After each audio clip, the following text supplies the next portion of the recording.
تو اقبال فرماتے ہیں مریم از یک نسبت عیسیٰ عزیز، آپ جی ہیں. اور اس کے بعد اقبال کہتے ہیں از سے نسبت حضرت زہرا عزیز. اقبال کہتے ہیں مریم کی صرف اس لیے دنیا میں عزت ہے کہ وہ عیسیٰ کی ماں ہے، اور فاطمہ تیری عزتوں کے کیا کہنے، تیرے عظمتوں کے، تیرے رتبوں کے کیا کہنے. اقبال فرماتے ہیں نور چشم رحمت للعالمین، وہ جو عالمین کے لیے رحمت بن کے آیا تھا، یہ فاطمہ رحمت دو عالم کی آنکھوں کی روشنی ہے. مسلم اول شاہ مردان علی، مسلم اول شاہ مردان علی نمبر 4.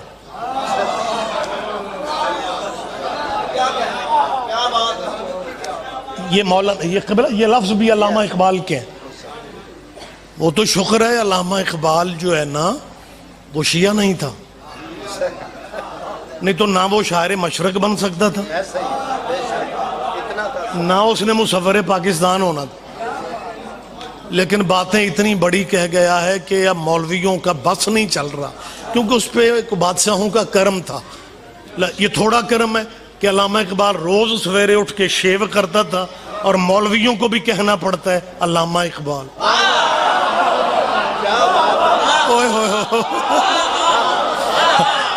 میری بات آپ سن رہے ہیں؟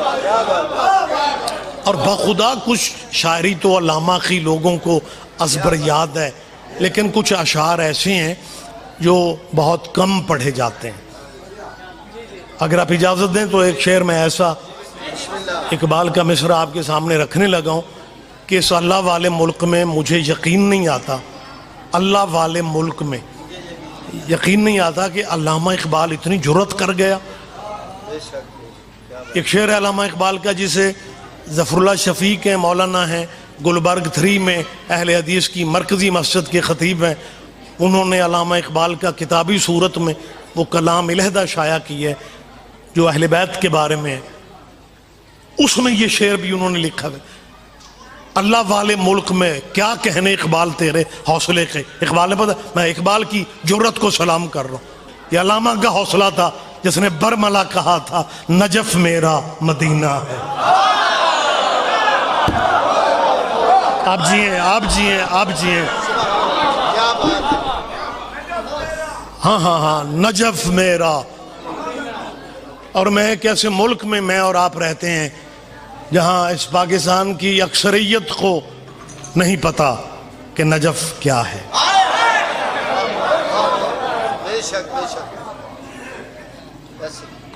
بلکہ کوئی ڈائریکٹ اگر مجلس دیکھ رہا ہو، لائیو پروگرام چل رہا ہو، اس لائیو پروگراموں کا کچھ دوستوں نے کہا کہ جی نہیں ہونے چاہیے، جبکہ میں کہتا ہوں کہ اچھی بات ہے، ہونے چاہیے. فائدہ بڑا ہوا ہے.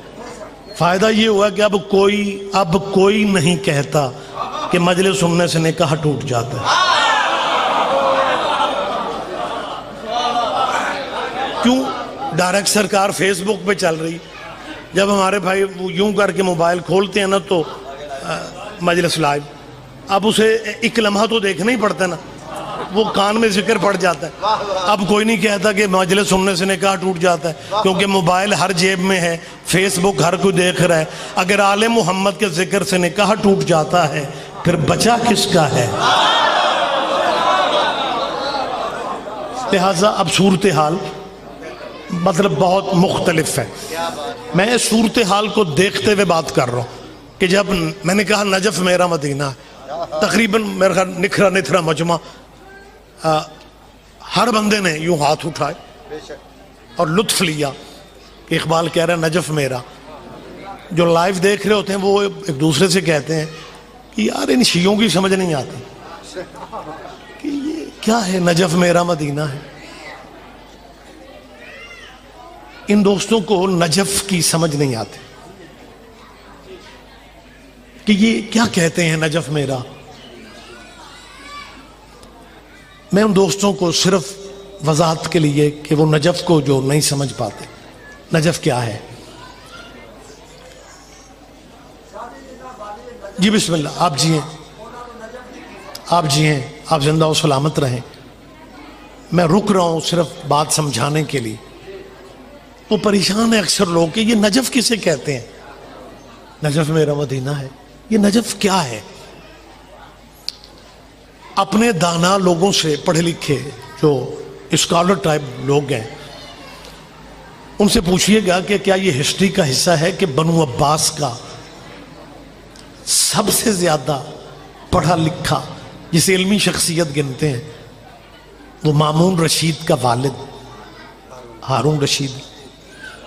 یہ بنو عباس کی بڑی مضبوط خلافت، امویوں کے بعد جو اقتدار کا سلسلہ ہے وہ بنو عباس کا ہے. اور بنو عباس کے خلفاء میں سے بہت بڑا نام ہے ہارون رشید کا. تاریخ یہ کہتی ہے کہ ہارون رشید بادشاہ وقت تھا، وہ شکار کے لیے نکلا. شکار کر رہا تھا وہ ہرن کا. ہرن کے شکار کے لیے اس نے شکاری کتے چھوڑے. آگے تھوڑے فاصلے تک ہرن دوڑا، کتے بھی پیچھے دوڑے. آگے چھوٹا سا ٹیلا تھا، ہرن جمپ لے کے اس ٹیلے پہ چڑھ گیا. کتا پیچھے رک گیا.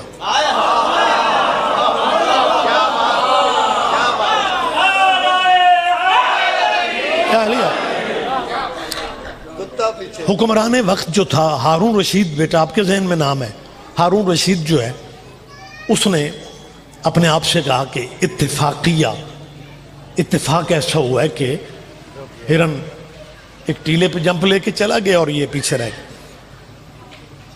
اب اس نے تھوڑا وقفہ دیا، کتے کو واپس بلا لیا. وہ لگے ہوئے تھے آواز پہ، شکاری جو ہوتے ہیں.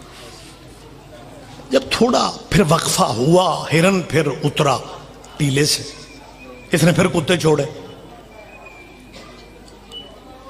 ہرن پھر جمپ لے کے ٹیلے پہ، کتے پھر پیچھے. ہارون نے کہا یہ اتفاق نہیں ہے.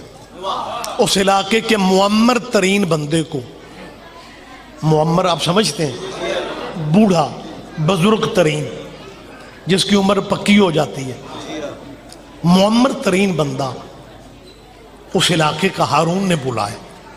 بوڑھا. اور اس نے اسے بلا کے کہا کہ تجھے اس لیے بلایا کہ میں نے پوچھنا ہے یہ ٹیلا کیا ہے.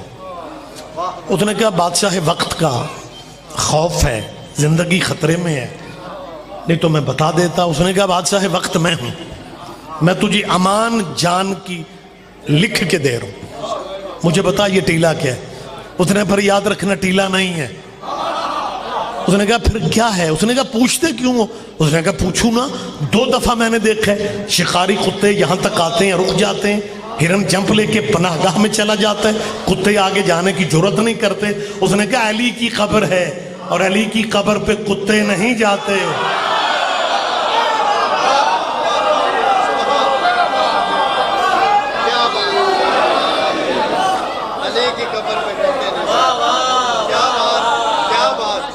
یہی ٹیلا بعد میں نجف کہلایا.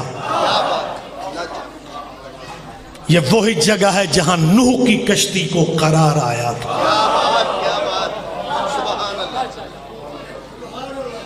نجف میرا مدینہ ہے.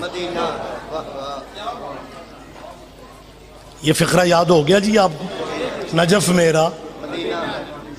اقبال تو نے اخیری کر دی، کہتا ہے نجف میرا مدینہ ہے، مدینہ ہے میرا کعبہ. ہائے ہائے ہائے ہائے.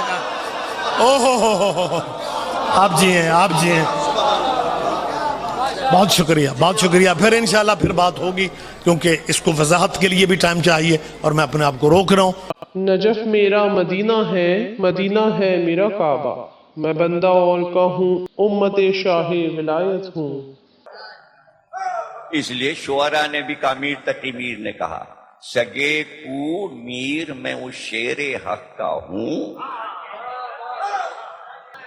تو یہ کتے مجازی ہیں اور جو حقیقی کتے ہیں وہ نجف نہیں تھا.